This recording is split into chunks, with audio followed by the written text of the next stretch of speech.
இந்தியாவுக்கும் சவுத் ஆஃப்ரிக்காவுக்கும் 2வது test match போக போகுது. இந்த 2வது டெஸ்ட் மேட்ச் கண்டிப்பாக இந்தியாவுக்கு மிகப்பெரிய மிக முக்கியமான மேட்ச். காரணம் என்ன? இந்தியா சவுத் ஆஃப்ரிக்கா முதல் டெஸ்ட் மேட்ச் ஏற்கனவே இந்தியா படுதோல்வி அடைஞ்சது. இதனால் இந்திய அணி வீரர்கள் எல்லாருமே கடுமையான பயிற்சி ஈடுபட்டிருக்காங்க. ஒரு பக்கம் இந்திய அணி கடுமையான பயிற்சி ஈடுபட்டாலும் கூட ரசிகர்கள் எல்லாருமே மிகப்பெரிய அதிர்ச்சியில் இருக்காங்க. முதல் டெஸ்ட் மேட்ச்சில் 2 இன்னிங்ஸ்லையுமே இந்தியா அடித்த ஸ்கோரை தென்னாப்பிரிக்கா ஒரே இன்னிங்ஸில் அடிச்சுட்டு போயிட்டாங்க. இந்த வகையில் இந்திய அணியில் பவுலிங் ஓரளவுக்கு பர்ஃபெக்டாக இருந்தாலும் கூட, அதாவது 100%க்கு ஒரு 80% வரைக்கும் பவுலிங் ஓகே, மீதி இருக்க ஒரு 20% சரி பண்ணாங்க அப்படின்னா கண்டிப்பாக இந்தியாவுக்கு நல்ல ஒரு பலமாக இருக்கும் பவுலிங் சைடில். ஆனால் பேட்டிங்கை பொறுத்த வரைக்கும் இந்தியா ரொம்ப பின்னடைவாக இருக்குது. காரணம் என்ன அப்படின்னா, இந்தியாவுடைய ஓப்பனிங் பேட்ஸ்மேன் ஆரம்பித்து ஃபினிஷிங் வரைக்குமே எல்லாருமே ஒரு சொதப்பலான அடுத்த வெளிப்படுத்துகிறாங்க. அதனால் இந்தியாவுக்கு மிகப்பெரிய ஒரு பின்னடைவாக பார்க்கப்படுது.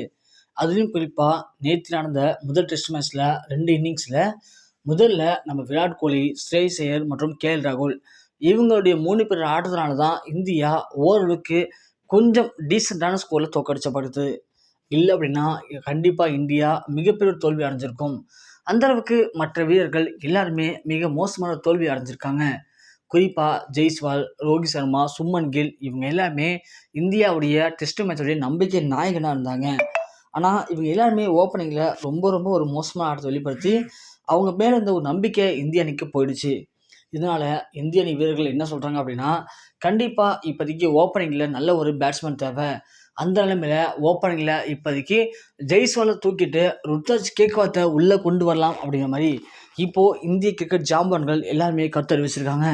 அது மட்டும் இல்லாமல் டெஸ்ட் மேட்சோட கிங்கான ஸ்ரேயஸ் ஐயரை இப்போது தூக்கிட்டு, அதாவது ஸ்ரேயஸ் ஐயர் இப்போது முதல் மேட்ச்சில் மட்டும்தான் நல்லா ப்ளே பண்ணார். அடுத்த மேட்ச்சில் அந்தளவுக்கு சரியாக ப்ளே பண்ணல. அதனால் அவருக்கு பதிலாக டெஸ்ட் மேட்ச் கிங்கான ரிஷப் பந்தை உள்ளே கொண்டு வரலாம். கண்டிப்பாக அந்த இடத்துக்கு அவர் அடாப்டாக இருப்பார். இதனால் இந்திய அணி 2வது டெஸ்ட் மேட்ச்சை ஜெயிக்க வாய்ப்பு இருக்குது அப்படிங்கிற மாதிரி மிக முக்கியமான கிரிக்கெட் ஜாம்பவான்கள் அவங்களுடைய கருத்தை தெரிவிச்சிருக்காங்க. இந்த நிலைமையில் இந்தியா கடுமையான வலைப்பட்சை தாண்டி இப்போது அவங்க பயிற்சி ஆட்டங்களை மேற்கொண்டிருக்காங்க. ஏற்கனவே 2 பயிற்சி ஆட்டத்தில் இந்தியா நல்ல ஒரு வெற்றியை பதிவு பண்ணாலும் கூட 3வது பயிற்சி ஆட்டம் அப்படிங்கிறது மிக முக்கியமான ஒரு பயிற்சி ஆட்டமாக பார்க்கப்படுது. இந்த மேட்ச்சில் நம்ம விராட் கோலி கலந்துக்கிட்டாரு.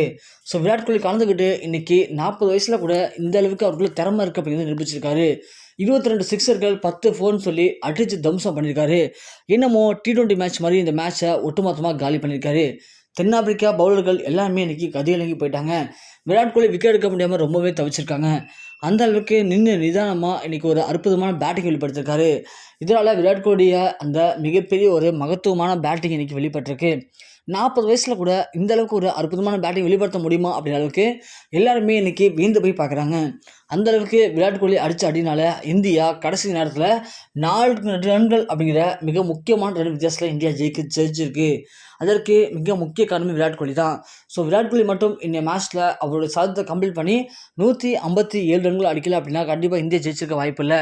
அதுலேயும் குறிப்பாக 152 ரன்களில் 22 சிக்ஸு 10 4ன்னு சொல்லி எல்லாமே வான வெடிக்க தான். ஸோ ஒட்டுமொத்தமாக தென்னாப்பிரிக்க அணி வீரர்கள் எல்லாருமே ஓடி ரொம்பவுமே டயர்ட் ஆகிட்டாங்க.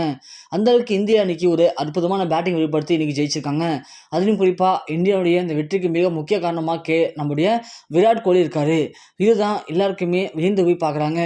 40 வயசு தாண்டிடுச்சு, ஆனால் இருந்தும் கூட இந்த அளவுக்கு இவ்வளோ உத்வேகத்தோடு இருக்கிறத பார்க்கும்போது நமக்கே ரொம்ப பெருமையாக இருக்குன்னு சொல்லி மிக முக்கியமான கிரிக்கெட் ஜாம்பர்கள் எல்லாருமே அவருக்கு இப்போ பாட்டுகள் தெரிவித்து வந்துட்டுருக்காங்க.